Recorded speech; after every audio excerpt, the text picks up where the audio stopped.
Hello everyone. This is going to be your first video lesson over the Romeo and Juliet essay, where we are just going to focus on writing the introduction for the essay. This is your assignment for this week. You should be able to have it done and turned in for review by me by Friday, the end of the day. So this is not hopefully brand new information for you, but it should be review. If it is new information for you, then yay, I'm doing my job and teaching you new things. So it is focused specifically for this argumentative essay. Not all introductions will be written like this. So let's get started. The parts of an introduction for this essay are going to be a hook or an attention getter, a background section, and then the thesis/preview sentence. These are going to be color-coded throughout to help you really solidify what a hook is, where it goes in a paragraph, the background and the thesis the same way. The example essay that I'm going to use with you is the same example essay that I gave you on paper before we left school. It was the one about Goldilocks and the Three Bears. If for whatever reason you don't have that essay example anymore, I will attach it to this assignment here so that you can see that essay. If you go into the presentation that I will also share with you, that example essay that's underlined on the screen is actually a link, and it will take you to the essay itself. So let's first take a look at hooks or attention getters. What do? They grab the reader's attention and they draw your interest. They pique your interest so that your reader wants to continue reading. There are 3 types that you can use for this essay. The first one is called an anecdote. It's a short story related to your topic in some way, shape, or form that you can start with to get your readers thinking. You could use a shocking statement or a fact, also needs to be relative to your topic. So if you're writing about Romeo and Juliet, your shocking statement or fact should probably not be about COVID-19. They're not really related. And then the last type of hook or attention getter is either a famous or a poignant quote. This should also be something that's relative to your topic. It's really whatever your overall thesis for your paper is going to be based on that should lead you to that idea of what is my topic, what is considered relative to my topic.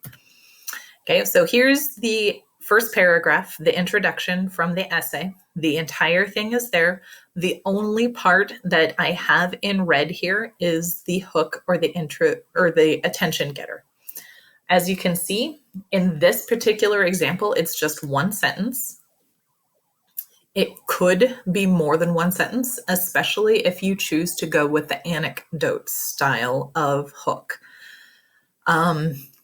If you use either a shocking statement or a fact or a famous or poignant quote, you do need to make sure that you are including your original source. So where did you get that fact?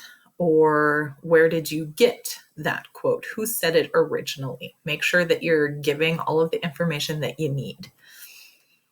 Okay, moving on. What is a background section? This is the part that gives extra information about your topic. It connects the hook to the thesis, so it works as transitioning material as well. There's no set length for this, and depending on the type of hook that you use, it could be longer or shorter than other background sections. So again, the same paragraph, the same example essay introduction is used here. This time the blue section is what is the background. You can see that this particular background is 4 sentences. And again, you might be able to get away with 1 or 2. Sometimes you might even need more than this. It really just depends on what you're shooting for. And the last part is your thesis and your preview. It should be the last sentence in your introduction, so don't put anything after it. It's the sentence that tells the reader what your overall topic is. Because you're writing an argumentative essay, it should be based on the opinion that you're using in your argument. Okay? If your thesis does not have an opinion as its basis, it is not going to work as a thesis should. I'm also going to post another video going more specifically into what's a good thesis statement, what's a bad thesis statement, to give you a little more guidance with that. The preview part of this sentence is giving the 3 major supporting points for the topic overall. It's previewing what your major body paragraphs are each going to focus on, which is why it's called a preview. So again, the introductory example paragraph, the thesis and preview here is shown in green. Everything that happens before the colon in this sentence is the thesis, and the things that happen after the colon would be the preview part. Okay, so they left the door unlocked. That is going to be the major focus for your first body paragraph, etc., etc. Okay, that's it as far as introductory paragraphs go. If you have any questions, another good thing to look at would be the actual Romeo and Juliet assignment paper that I gave to you. In that packet, it has an outline for you to fill in. You do not have to handwrite it, but if you're looking at that packet, there are 2 sections. There's 2 columns. The column on the left gives you a little bit more information about what you should be writing for each part of your introduction.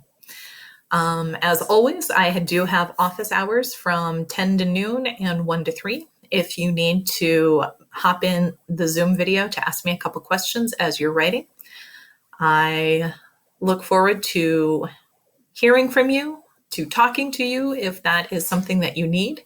And if not, I look forward to reading your introductions as you get them turned in. Let me know if you have any questions. Thanks.